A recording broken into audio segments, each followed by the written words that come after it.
Hey everyone, welcome to this episode of KickSaga.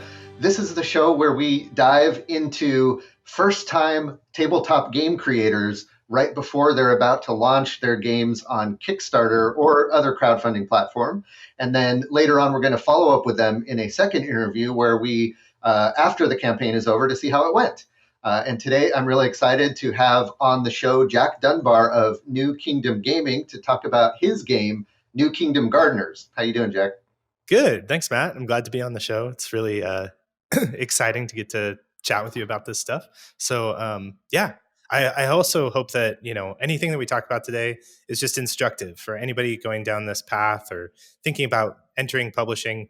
I remember before I got into it, one of the biggest pieces of advice for me that gave me some pause and really made me stop and say, like, okay, hold on, was Brian Shoemaker on a post in BGDL. He responded to me, and we're both from Toledo, Ohio, so like had a little bit of connection there. And he's like, Jack, are you ready to drive a brand new Toyota Corolla off a cliff? Because if so, you can crowdfund a board game. And I was like, oh, Right. Okay, that's good to hear, good to think about.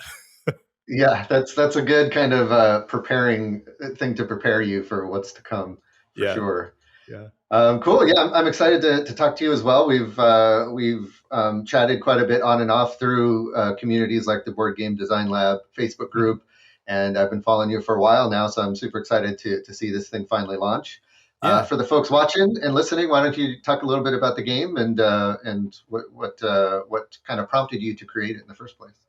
Sure. Yeah. So here's just a brief story of the game. I grew up kind of like a closet nerd. Like I always was interested in things like collectible card games and played those.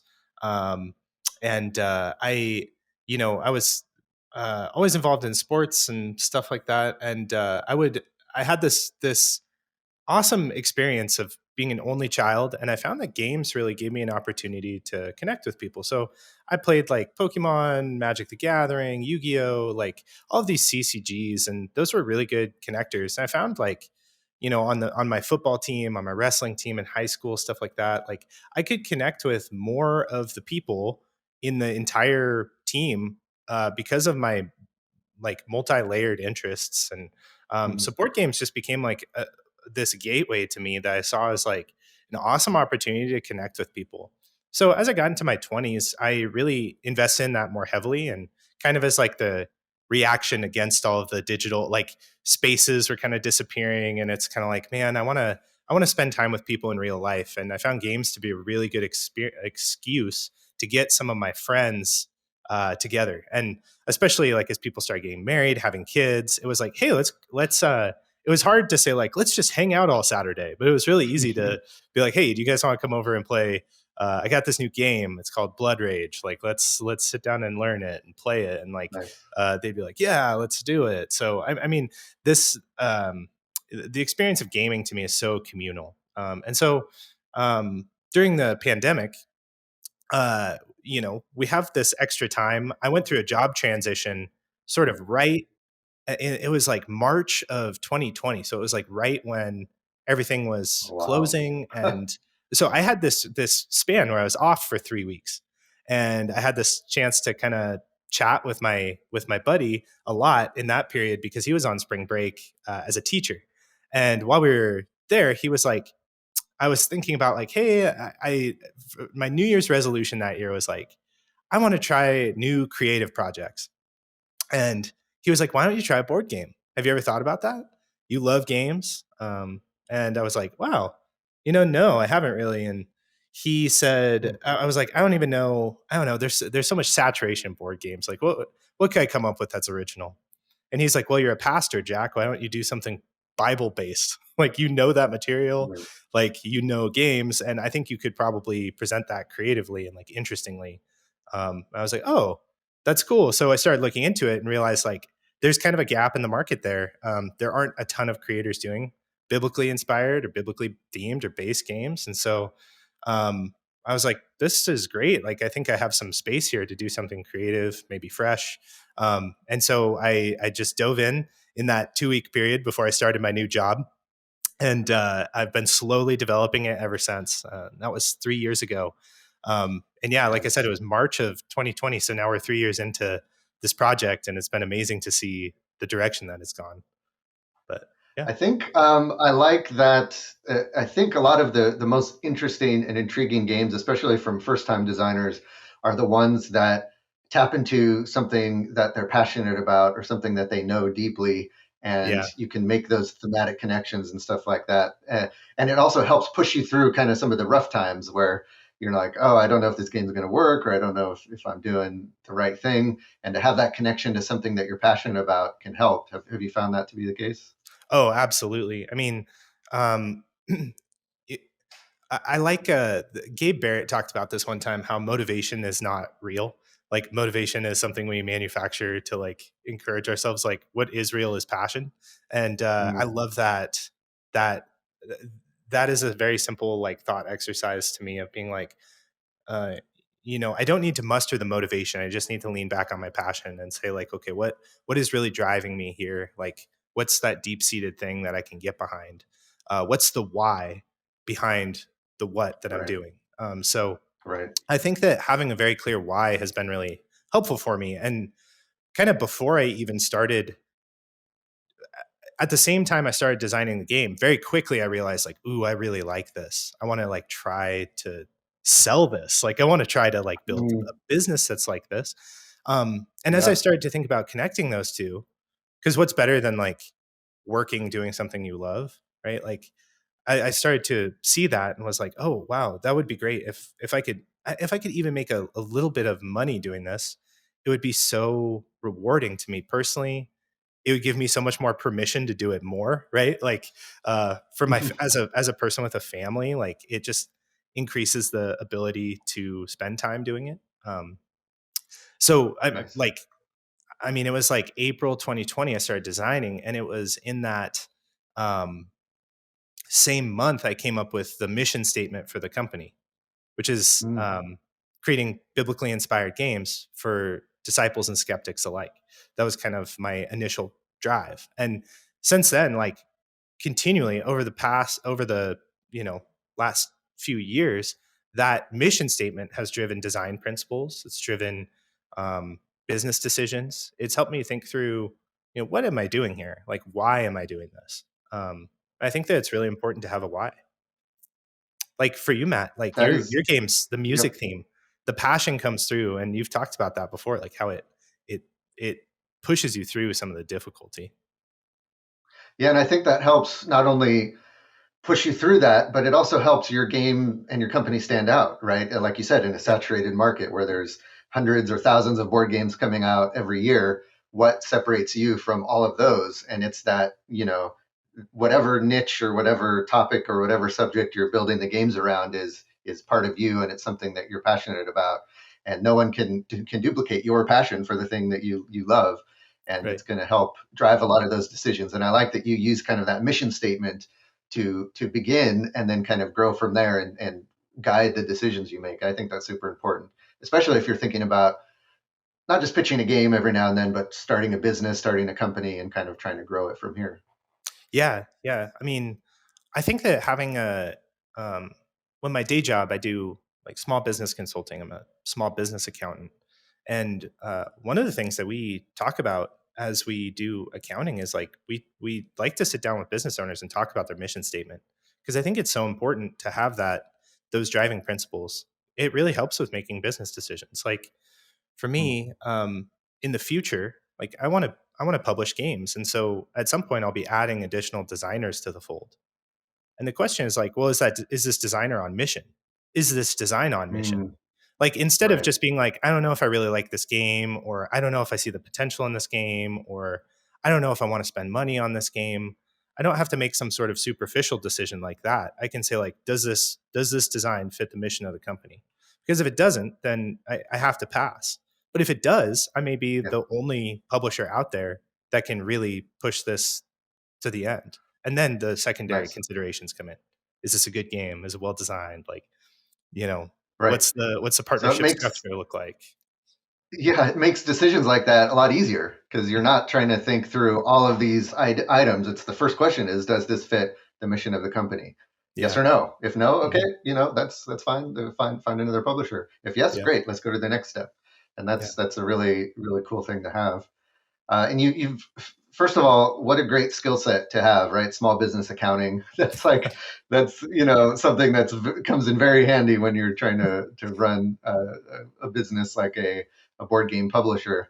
And you've said it a few times, and I think it's worth just highlighting that if you're planning on self publishing on Kickstarter, you are running a business and you have to be prepared for all of those ins and outs and all of the things that come with running a business.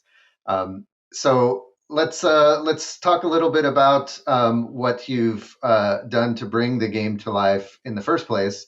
For example, who have you worked with as far as graphic designers, illustrators, rulebook editors, marketing companies? Kind of, as much as you can, talk about the folks that uh, have helped you bring this game to life, so folks can get an idea of kind of the different aspects that they're going to need to bring together to make a game happen. Absolutely. Sure. Yeah. So, um, I'll say on the marketing side, Rocky DeLeon has been a huge asset to the team. Um, Rocky has been on board with me since August, really helping me push my marketing strategy. And he's getting excellent numbers. He did the Kickstarter page build. It looks phenomenal. I think the direction that Rocky wants to go is doing more Kickstarter page builds, and that's really, Mm-hmm. I mean, he really does a great job with that. So, really What's the excited name? about What's the name of his company? Funding Freak. Funding Freak. That's it. Yep. Yeah, yeah. But Rocky, he's pretty We'll have a link to his that. yeah, his name is Roque, so you can find him that way on Facebook. But yeah, it goes by Rocky. But yeah, Rocky has been immensely helpful. Also Sean Bradford and Andrew Lowen from Crowdfunding Nerds, they have done just an incredible amount of free consulting for me. They're just giving away their knowledge on their Facebook group, their podcast, even individually through messages. And I could not be more grateful for those two, and just the incredible work that they do. So, crowdfunding nerds, those guys have been huge. Max Robbins from Dragon Egg Games has come on to help me with co-publishing, and we have a really sweet sort of deal. Max was like, "I want to be behind the scenes. You build your brand. Like in the future, maybe we don't even need to publish together. Like this is just to help you get started, think through the ins and outs." Max has been a Nice. really helpful sounding board behind the scenes. He's helped me with manufacturing, pledge tiers, Kickstarter strategy, fulfillment.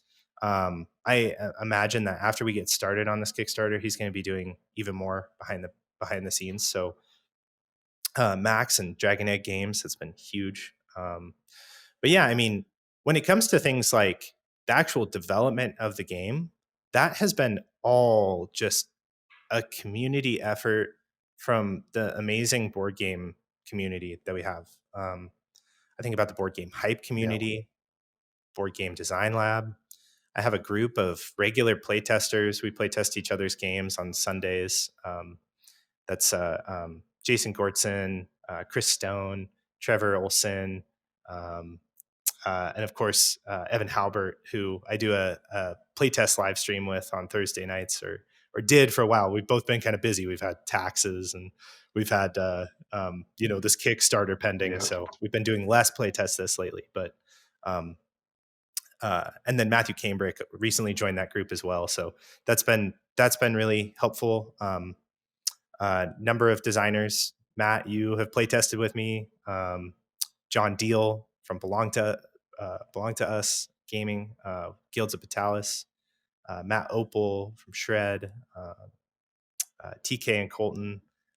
Yeah, I mean, there's just the list of designers that have helped me playtest is so long. I could never thank everybody, but Mm. it's really a lot of the design and development work happened through community testing on TTS, scheduled through Discord, um, and even the rule book edits. I mean, rule book edits for the most part, I did pay a professional editor, Chris Chris Baki, but and he did a great job of helping me with structure and uh, word count, all that kind of stuff, and very affordably. Uh, but I also um, I submitted to the BGDL rules exchange like a dozen Hmm. times, and every time got Nice. amazing feedback on the rules. Wow. Um, I had through the design partnership and Discord, I did some rule book swaps, and that was extremely beneficial.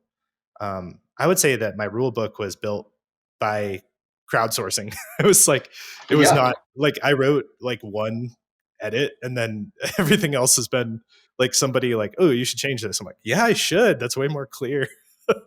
So Right. I feel like the rule book almost wrote itself in some ways. Like it just kind of came together from this big community effort. Um, Yeah. and I so hear designers. I don't know if complaining is the right word, but kind of just talking about how they're like having trouble finding people to play test their game, or having, who can I hire to edit my rule book. And oftentimes, like, the first thing I'll say is, there are lots of free people willing to do it for free if you just like do a swap, right? The power yeah, of the swap is so important in this community, because there's so many designers who are in the same boat as we are, looking to start a game, looking to get all these services done. And if you say, I'll look at your rule book, if you look at my rule book, I'll play test your game if you play test my game, and building up those communities and finding those opportunities. There's plenty to go around if you start looking for it, and you just and that was kind of a mindset shift that happened for me about a year or so ago, where instead of looking for these things to be done for me, how can I do these things for other people, and then yeah. work on, just kind of swapping those tasks. And it's opened up such a huge world of help for all of these things. Yeah, there's such a huge difference, Matt, in relationships between viewing a relationship as like, what can I give to this versus like, what can I Hmm. take from this? I think like I think if you enter into relationships with the mindset of like, how what can I give to this relationship, it's going to be better. Like, I mean, that's true of all relationships, friendships, marriage, parenting. I think that's been a huge motto for me in the board game community, is just like, well, what can I give to people? It's really what motivated Evan and I to do playtest this, was like, can we get people some live playthroughs? Can we get them some feedback? Like, can we help people?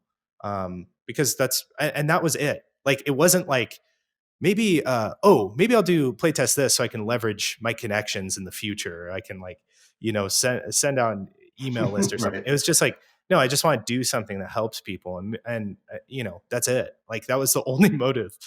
So I think that I think having the mindset of like, I'm here to stay. I want to be a part of this community. I want to like invest in relationships that are Yeah. not just like transactional playtest relationships, but like friendships. Has been Hmm. a huge factor in this whole thing. That was one of my core values, actually, like talking about business strategy. Like, one of the things that Uh-huh. I kind of went in with was like, treat contractors like family and treat customers like friends. That was like very Nice. much that's been very much like a mindset for me. And I like that. it's been really cool. Like, the biggest contributor to this project by far has been Melissa Murakami, my artist. And it's been so cool over the last couple of years working with Melissa to just like, I don't know, just to check in with her on her family, to see how she's doing in school. Like, I almost like, I value that relationship way beyond the business. Like, it's not about art. Even though her art is astounding, it's about like, you know, being a significant part of each other's lives. And that's been a really cool experience. Nice. I love that. Mhm. I love that, and I hope more people kind of take that mindset into business, because it's not immediately obvious that that's, can help build a good business, is to have those relationships. And not only can it help build a good business, but it just helps build good relationships and good, goodwill, and all of that. And I think that's super important. So kudos to you for that. And it sounds like it's working out well for you. If we could shift gears a little bit, Sure. you recently So going back to that comment about, that you heard in the board game design lab about, investing, it's like investing in a small car, to and driving it off a cliff. You recently posted in the board game design lab community about, the investment you've made so far into the game.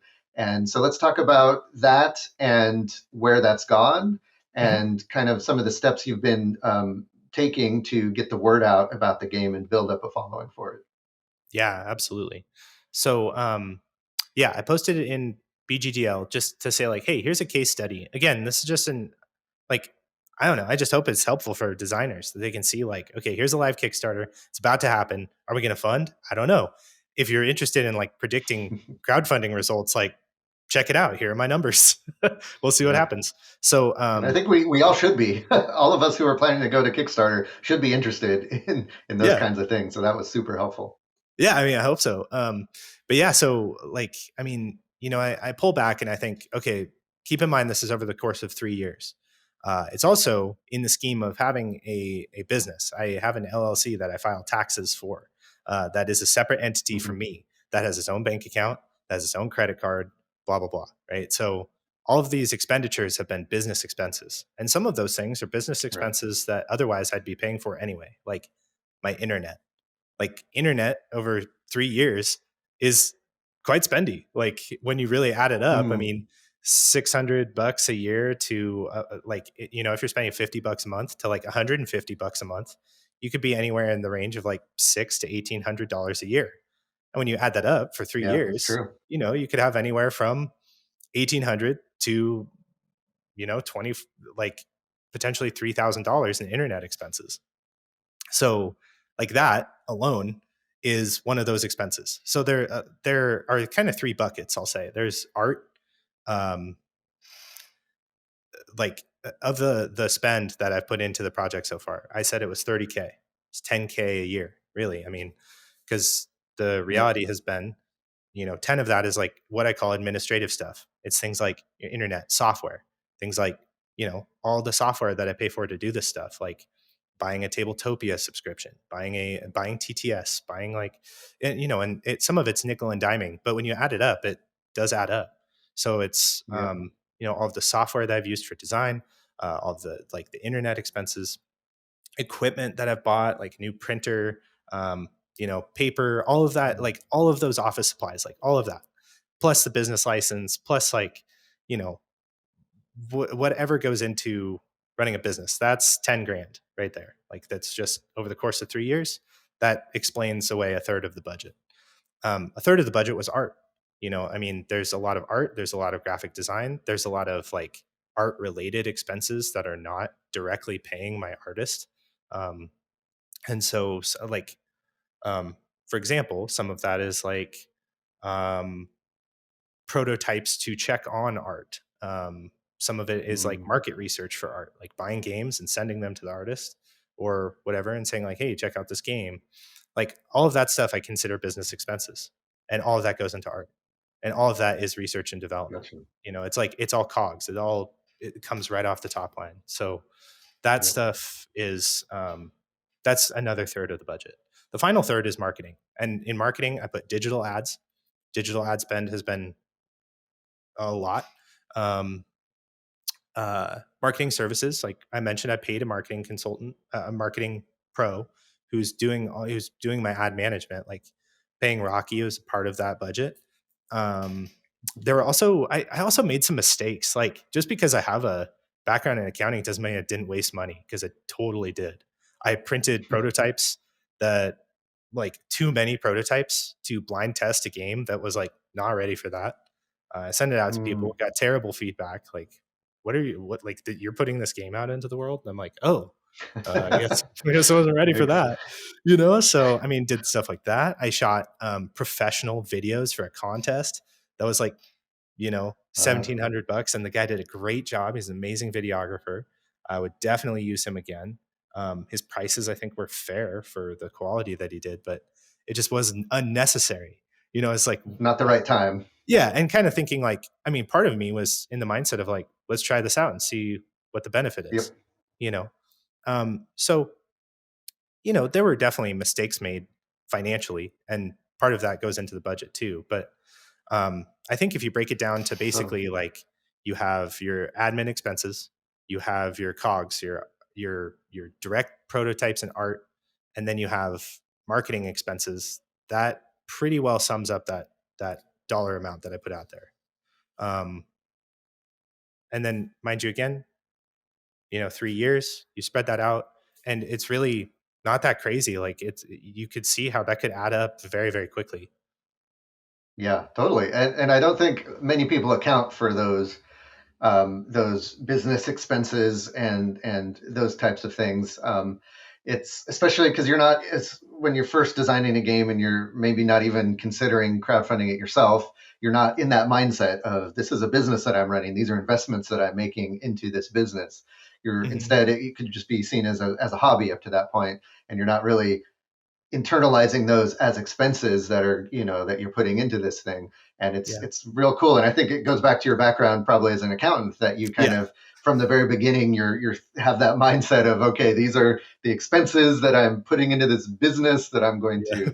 to hopefully be profitable, and I have to track this stuff and all of Yeah. that. And so that's really good, and I think that that's very helpful for people who are listening, to get in that mindset from the beginning, that these are investments into the business, and start the formal process of starting a business as soon as possible, so you can be tracking these expenses against your business, and that's all going to be super helpful for you. So Yes. that's really cool to hear about that. And I'm glad you mentioned that. Also, the thing about timing, and I'm finding this as well in creating my game, is you never really sure when you're ready, or when certain things Yeah. should happen, or when should I make that video, when should I start finalizing the art and the graphic design, when should I make those prototypes. And so I think it's just part of the game where you're going to make those mistakes. You're going to do things before they're actually ready, and I don't know there's a way to really know that unless you just go through it, and then you find out through some feedback or whatever, that, oh, maybe the game isn't ready, maybe I need to take a couple steps back. And I don't know if you have Yeah. any more insights into that, but that's something I'm Sure. finding as well, as you just kind of stumbling through it, but eventually you'll know when it's ready, and it might come a little bit later than you're expecting. Yeah. I mean, I kind of have three principles that have helped me there. That like one thing is to have the mindset that art is never finished. It's just Mm, published, right? Like, I very much view this as like a creative endeavor in art form, creating and designing a board game. So yeah. I think when you have that perspective that like the art is never finished, you can rest easy knowing that like at some point you're going to put something out there and it won't be done. It will just be as good as it's going to be. So uh, that has been extremely helpful. Um, Another really helpful principle comes from a very prominent pastor, Craig Groeschel. He has he does teaches these like leadership courses and stuff. He has this leadership institute. And one of the principles, so he has this very popular video about Getmo. It's GETMO, good enough to move on. And Getmo has been such an Mm, important yeah. principle for me, where I just go, there is a level of diminishing returns on your time. Like you can spend time to get something Yep. to 80%. And then, and that's good, right? But you can spend a little bit more time to get from 80 to 90%. And that's great. But then you can spend almost the equal amount of time that you spent getting something from 0 to 90 as from 90 to 100. And at some point, there are drastic diminishing returns there. You've just got to say, Yep. this is good enough to move on. So those are two Totally. principles that have really helped me a lot. Art is never finished. Embrace Getmo.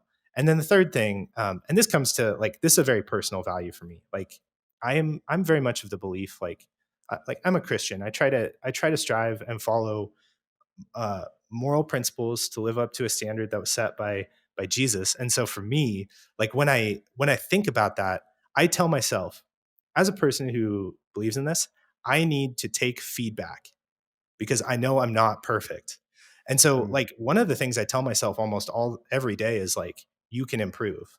And knowing that like I have improvements that I need to make in my life. And that's just like part of the journey is like every day I'm going to be improving.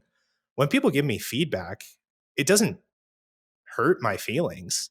I just I've learned to embrace it as like, okay, this is feedback. Like I have two things that I can learn from this, either a way that I can improve myself or something more about humanity that I didn't know before.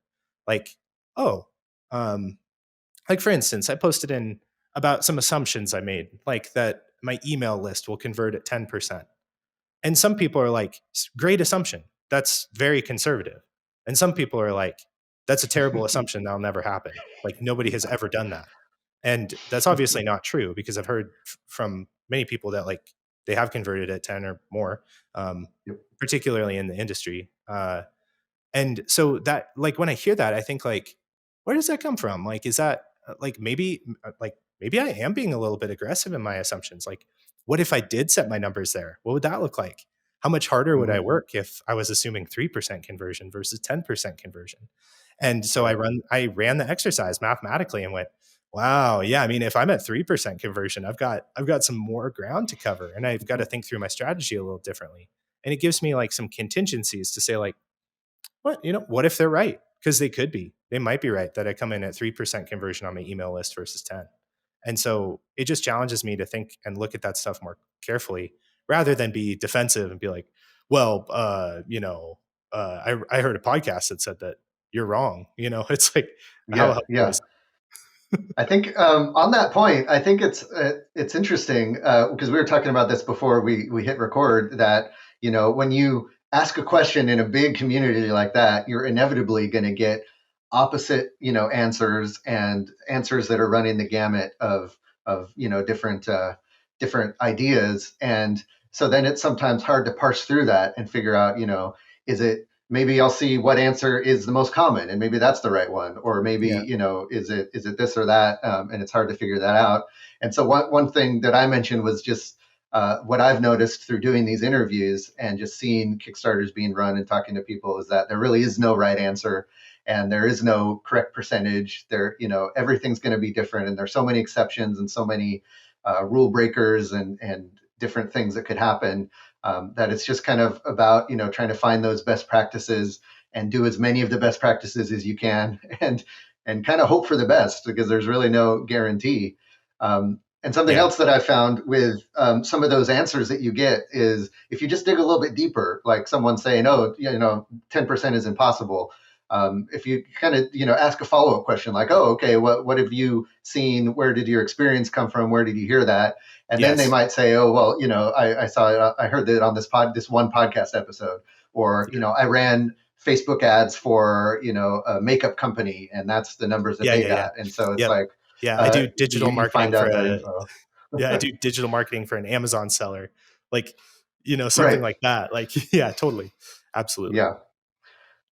Yeah. Yeah, so it's Um, it's just an interesting thing to kind of to see how that plays out, and then see how people. And I think you have the perfect attitude, is kind of take all of it in, and try to learn from it in one way or another. And definitely, I think the worst thing you could do is just dismiss any kind of feedback you get as, "Oh, they don't know what they're talking about," or something like that.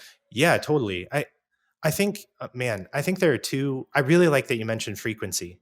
Like, I think one of the greatest values that we can cultivate in life is patience. Like, I think just having a little bit of just a tiny bit of patience can serve us really well, particularly in this regard. Because it's like, okay, I hear this thing, I'm upset by it.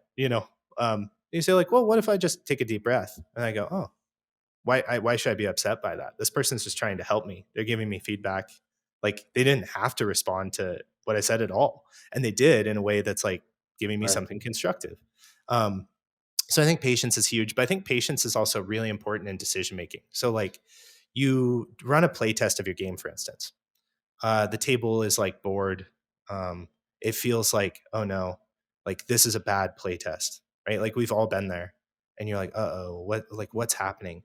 And then you realize like you get the feedback, and you think like you've been on a streak where you're like doing some good play tests, you're making some good development. Then you have this like really terrible play out of nowhere, and you're like, oh man, the temptation is like, I'm going to get to work. I need to like act on all of these people's feedback because they gave me, Yeah. such.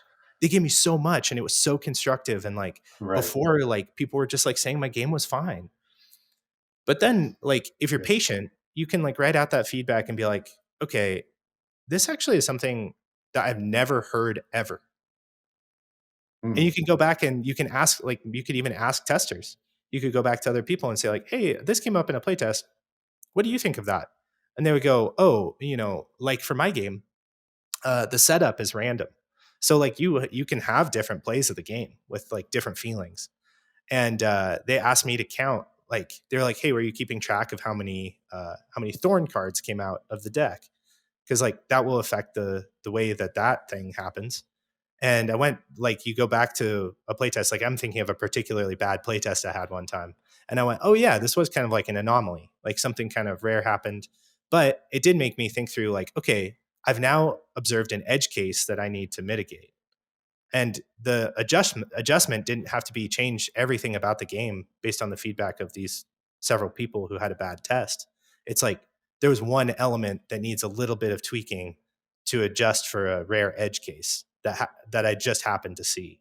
So I think that like having that kind of mindset when it comes to testing, when it comes to like even feedback on BGDL, like especially I think like what I've heard from a lot of people who are like going through Kickstarter is like, man, that Kickstarter, like it's intense. Like you'll get so much feedback and stuff. And I think that like there's no need to rush. Like if people suggest to you like, hey, maybe we can add a like, oh, for a stretch goal, you should do this. Like the worst thing you could say is like, yes. Like, you should be like, oh, okay, cool. And like interesting idea. Let me think about that. Because if you think about it, Right. the answer may be yes, but the answer may also be that's not really going to work. How about this instead? Yep. Or like, yeah, that's not going to work. Like, it's just we can't really do that. Thanks for your enthusiasm. And like all three of those responses are totally fine. Yeah. Yep. Yeah. Yeah, because you know your project better than anybody, and something just might not that they've seen in another project just might not work for yours for whatever reason, and that's perfectly fine. Mhm. But to acknowledge it and then say, oh, but this, or what about this? It's kind of like the yes and thing you hear about in acting improv, Yeah. where you don't want to dismiss it, you want to roll with it and say, well, Yeah. instead of that, let's do this. And I think that's a great attitude. Yeah. Yeah. Yeah. Absolutely. Cool. So let's jump into the numbers. Okay. We like to do that on this show. If you could share with us at this moment, you're gonna be launching next week, I believe. The So at yes. this, right, Yeah, sorry, the 25th. Yeah, April 25th. So we've 25th. Okay, got so it's still a couple yeah. weeks, but probably when this episode comes out, it'll be about a week away. Yeah. So at this moment, about a week and a half or so away from launching, what are your Kickstarter follow numbers? What are the followers on the various social media platforms that you're paying attention to? And what is your newsletter list looking like, or your email list?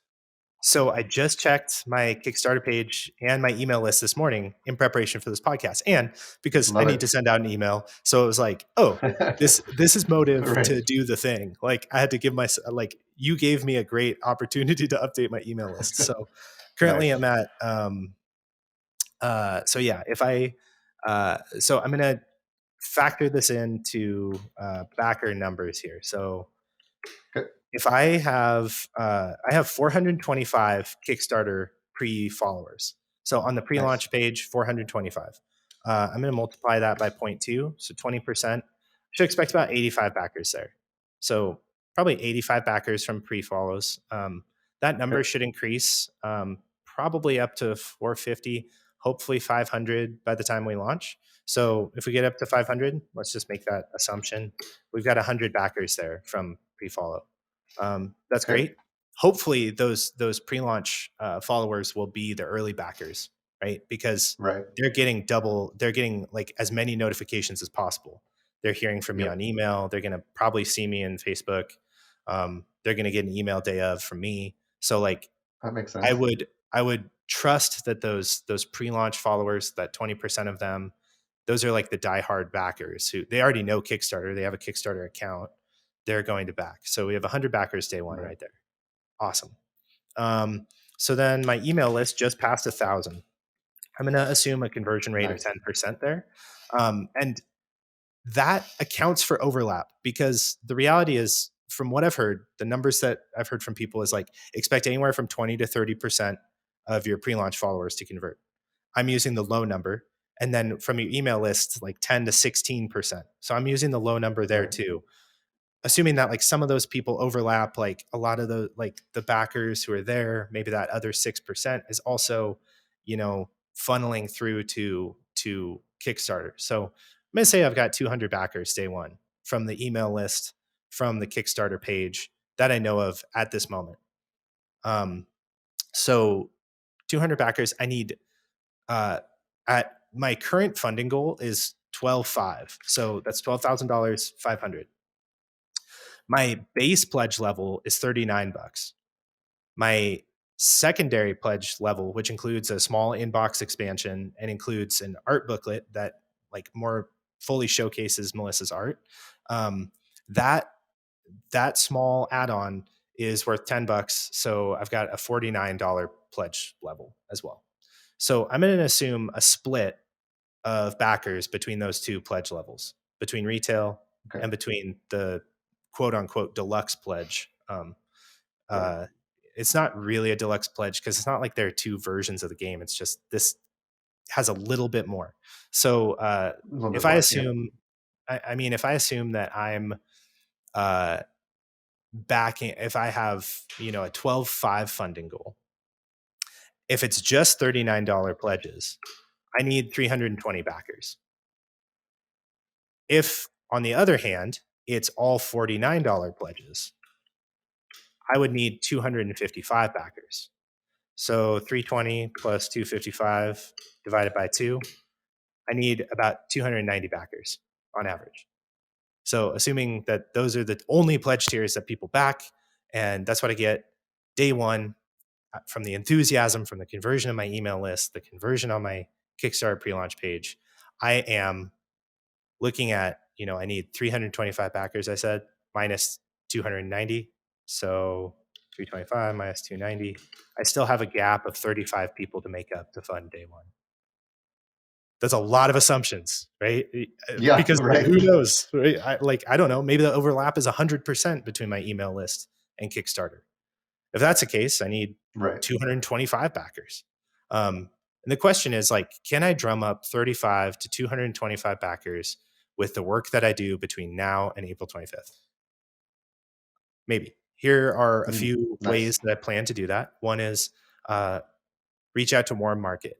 I've done almost nothing with my warm market. Like when I look at my email list, there is not like my father-in-law signed up today for emails. I just saw his name on the list, but I was like, I don't think he even knows I'm doing this. And then I saw his email there and I was like, oh, cool. Like he's gonna, be there. My dad signed up for emails like at the beginning of the month. I didn't even tell him like, oh, I have a Kickstarter coming up at the end of the month. So I have a lot of work to do warm market with friends, family, my just organic Facebook and Instagram reach. So pushing that will have some impact. I'm not sure exactly what, but I'm hoping that I can drum up at least 35 backers from that. That's the goal, is that I can get 35 to 50 backers from just friends and family, from doing text messages, direct Facebook messages, all of that stuff a couple days before the campaign. With me and my wife, we're gonna put our daughter to bed, and then we're gonna sit down on the couch and we're gonna get on Facebook Messenger and we're gonna get on our texts and we're just gonna say, hey, did you know I have a Kickstarter going on tomorrow? I'm just gonna reach out to people. Nice. Hopefully we can drum up 35, 50 backers from that activity. If we can, we should hit our day one funding goal. That's the magic. That's the magic right there. What else can I do? I increased ad spend a tiny bit. Increasing my ad spend will bring in a few more leads. Currently my return on ad spend, I just did the math a moment ago, but I'll do it again here. I've added 90 emails this week. 90 emails divided by 7 is about 12.9. So I'm spending $30 a day in ads, or sorry, I just changed to $30 a day yesterday. So the last week I was spending $25 a day. $25 divided by 12.9. I'm at like a 1.9 ROAS. So like I'm basically paying slightly under $2 for email leads. That's totally reasonable ad spend. Yeah, it's not I think bad. if I increase it by 2.5, I should get, if I increase that by over the course of a week, $5 a day for 7, that's 35, divided by $2 a lead. I should get another 17 leads a week. So that will increase my numbers a little bit. If that converts at 10%, I'll have another 2-ish backers just from increasing my ad spend a little bit. And all of those little incremental changes, right? I get 2 backers this week, 2 backers the next week, 2 backers like a few days before. That's another 6 backers. And that reduces that gap that I need of 35 backers to fund. So Right. I'm looking at stuff like that, like just a small uptick in ad spend. Another thing is a small uh, updates organically, like posting reviews that have started to come in. Yep. That might drive a little bit more interest to the landing page. Sam Barmettler just reached out to me and said, "Hey, make these changes to your landing page. If I can do that in the next week, maybe that will like increase conversions a little bit." Nice. So just little tiny tweaks here and there are all part of the strategy to cross that funding goal. So it sounds like your kind of goal here is to fund on the first day, Oh yeah. and presumably because that's going to then build the momentum for the rest of the time and kind of give you the best success at like knocking it out of the park. Yes, absolutely. Yeah, that's my goal. Funding day one is the goal. When I thought about crowdfunding, that was always the way that my math was working. I was like, how do I Mm, fund day one? That's just yeah. what I want to do. Now, if I don't fund day one, I'm not going to be crushed. I know Yeah. that baking in a lot of assumptions here. Like, I I can fund in the first 48, the first 72. I mean, even in the course of a whole campaign, if I fund, I will be happy with this project. Um, Yep. to me, there are kind of 3 layers to this project. One is I have spent the money and I have sunk costs. And the reality is I'm never getting that money back. If I cover the manufacturing bill and fulfillment, I will get a game that I genuinely love, into the hands of people who I think will also genuinely love it. Um, that's great. Yep. Like that's a huge success. Close the shutters and say, okay, I'm not doing that anymore. But if I can overfund, right? Yeah. The goal is to build a business, right? So there's that snowball effect of like, if we can fund day one, we have a great potential. I was just listening to this on Crowdfunding Nerds, just their latest episode. Their data, and they've done hundreds of these crowdfunding campaigns. Their data says campaigns that fund day one will overfund by 300 to 400%, almost all the time. If that's the case, I have paid back I actually profited on the project if I Hmm. can manage to do that. Like, not only do I pay off all of my existing debts, a credit card that I have been racking up ad spend on, like, not only do I pay Yeah. that off, I cover all of the costs of manufacturing and fulfillment. I get to pay bonuses to my contractors and I get to pay myself. Um, Nice. but anything that I pay myself from this campaign is just going to be reinvested in new game designs. Sure. And then the focus will be moving on to retail and distribution sales. So it'll be, Hmm. leveraging a little bit extra manufacturing so that I can sell more copies of this game and hopefully turn it into something that has a life cycle, whether it's, 1 to 3 years, which is average for games, or if it becomes more like seasoned or evergreen, that would be sweet. But the only thing that will allow that will be overfunding. That's a really good perspective. I think it's good to shoot the moon, I guess, or shoot, kind of go for the kind of the best case scenario and work towards that, with kind of the realistic expectations that if you fall short, you might end up just producing this game and leaving it at that. So kind of the funding Yeah. goal is I can pay to make this game, and then but I'm really trying to fund day one so I can overfund 300%, so I can build this business, be profitable, and continue on, and that's what you're working towards. And I think that makes a lot of sense, because it's realistic, but it's pushing you towards getting that, because if you don't push towards that, you're not going to get it, right? If you're not striving for that, you're probably not going to get it, because it's kind of the mindset thing, right? Where like you are what you think you are, and you do what you think you can do. And so if you can think you can do it, if you push for it, then you're going to be much more likely to do it. I know a And I like that as a philosophy, and I think that should yeah. work well for you.